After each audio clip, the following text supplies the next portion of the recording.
Hey everyone, welcome back to the Clueless Dad. Today's video is not a car seat review, it is actually a review of the car seat bag. I got the Chicco car seat bag that happens to fit my Chicco car seat when I was in the US a couple months ago, and we've used it a bunch of times, and I wanted to talk about how it's held up, or in this case, hasn't held up.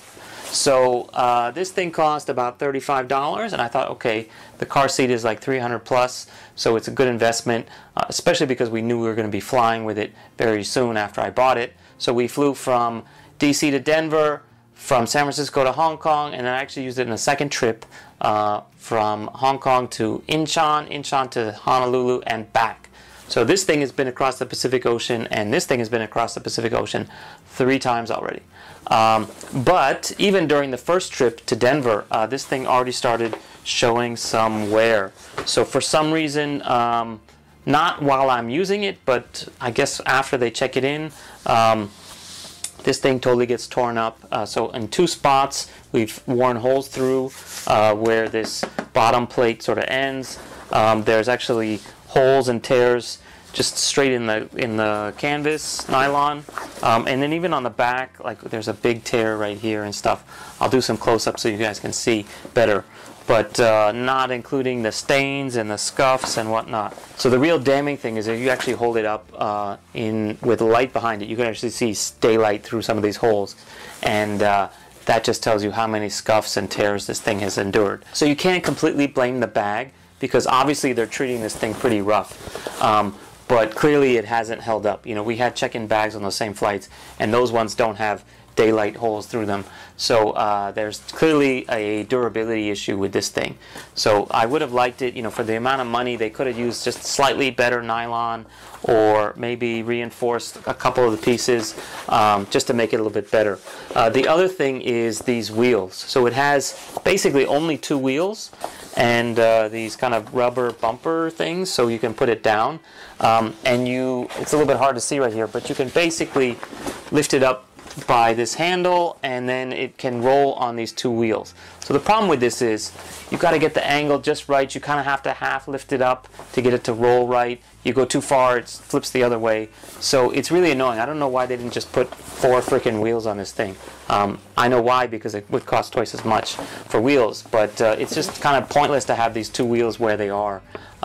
Even if it was like maybe slightly over more so it balanced better, I don't know, but kind of a design actually.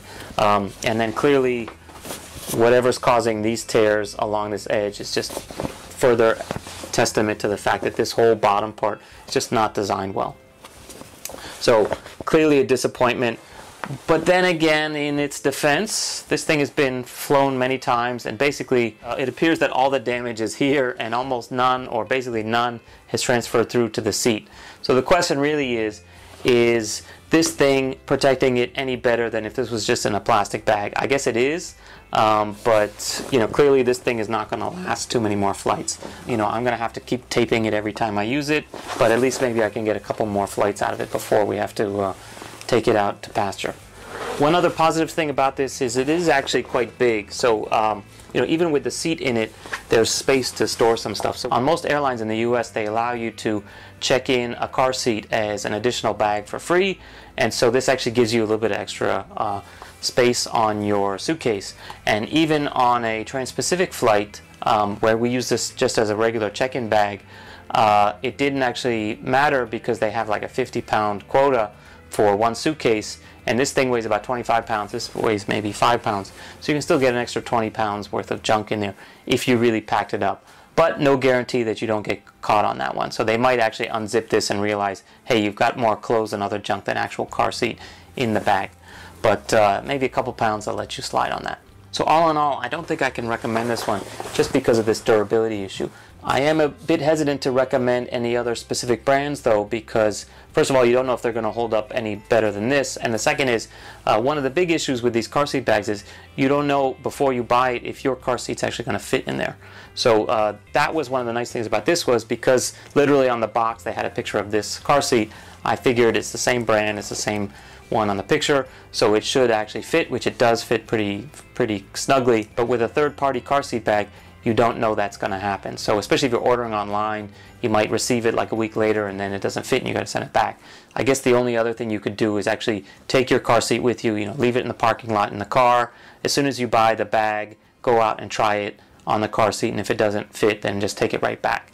And obviously check the return rules before you do that.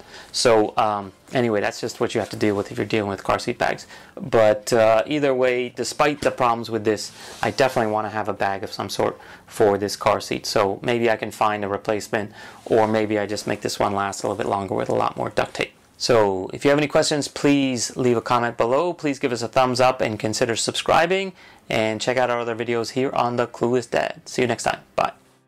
And these pads get worn in. It won't be as tricky as I'm finding it right now on the first try.